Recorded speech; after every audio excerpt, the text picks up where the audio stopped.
The shooting match. The sheriff sent messengers across the land. They told of a great shooting match in Nottingham. The sheriff invited the best archers. The grand prize? A golden arrow. I think I will go, said Robin to his men, and win that arrow. But Robin, one of his men said, people are saying the sheriff has set a trap just for you. That is all the more reason for me to go, said Robin. I will not have the sheriff saying that Robin Hood is a coward. His men cheered. How beautiful Nottingham looked on the day of the match. Brightly striped tents were pitched on the grass. Colorful flags and ribbons blew in the breeze.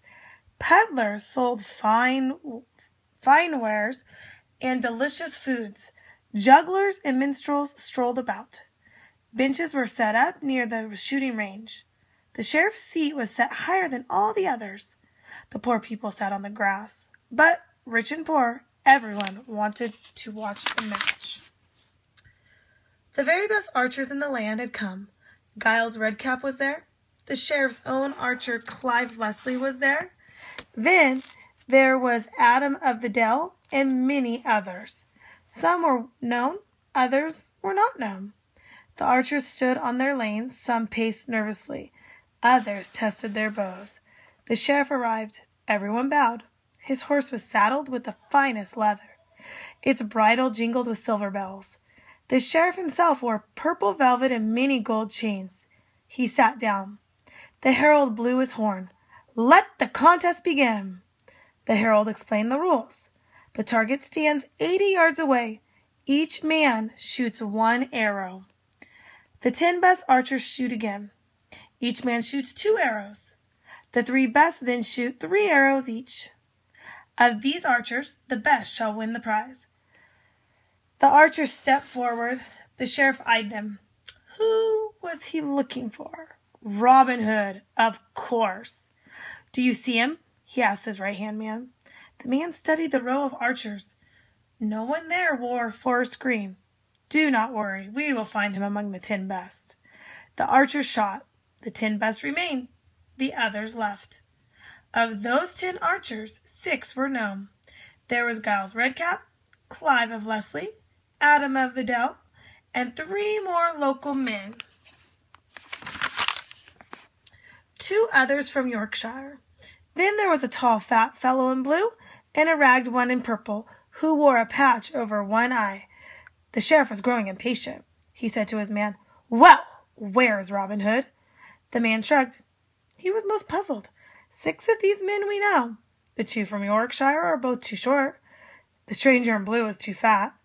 The ragged one in purple has brown beard. Robin's beard is golden. Then Robin Hood is a coward, said the sheriff. He was furious. Here he had gone to all this trouble to set a trap, and no Robin Hood. By now the contest was down to the last 3 men. One was Giles Redcap, another was Adam of the Dell. The third was the ragged one in purple. The crowd cheered as Giles and Adam made their first shot. Then the stranger in purple shot. The crowd was silent, then amazed when they saw his arrow strike. It was far closer to the bullseye than the other 2. The next round, Giles and Adam shot better. Both came closer to the bullseye. Giles was the closest. The ragged one's shot was a bit off. Giles will win, the sheriff said. The one-eyed man had just been lucky. The crowd watched. Giles came within a hair of the bullseye. Adam's shot was not quite as so close. All eyes shifted to the stranger. Boldly he stepped up. A hush fell. He mounted his arrow and pulled back the string. With a hum, the arrow flew through the air. It hit the bullseye dead center. The crowd was too stunned to cheer. I have been an archer for 20 years, said Giles. He laid down his bow. Never had I seen such perfect shooting. Nor I, said Adam. He shook his head.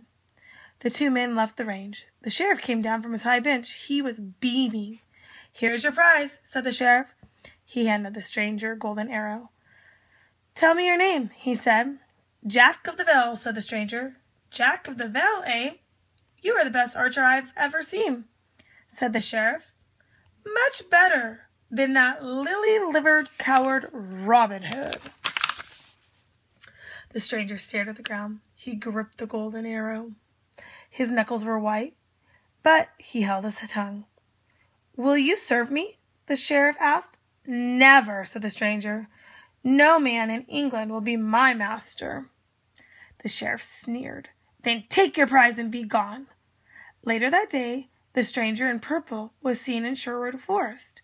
He held the golden arrow high. The merry men clapped and cheered. Then he tore off the eye patch and he tore off the purple rags. Underneath was a suit of forest green. "It will take me a bit longer to take off the walnut stain." Robin rubbed his beard. The men laughed. Only they knew that it was Robin Hood who had won the golden arrow. And what a jolly time they had that night. Robin told the story of the shooting match again and again. The men loved listening to a good story. They shouted with laughter until Robin got to the part where the sheriff called him a lily-livered coward. The merry men were not so merry about that. Nor was Robin Hood. "The sheriff has to know that Robin is no coward," said Friar Tuck. "And that Robin carried off the golden arch beneath his nose," added Marian. "I think I have a good plan," said Little John. Everyone listened. Robin smiled. He liked Little John's plan. Later that same night in Nottingham, the sheriff was having dinner with his men. The sheriff shifted his glass. "Let us drink to that coward Robin Hood. He did not dare show his face today." Just then the arrow whizzed through the window. It struck the table and just fed the sheriff's silver plate. Everyone stared at the quivering arrow. No one said a word. But what was wrapped around the arrow's shaft? A piece of paper. The sheriff's right-hand man unwrapped the paper. He read the message written on it. Frowning, he handed it to the sheriff.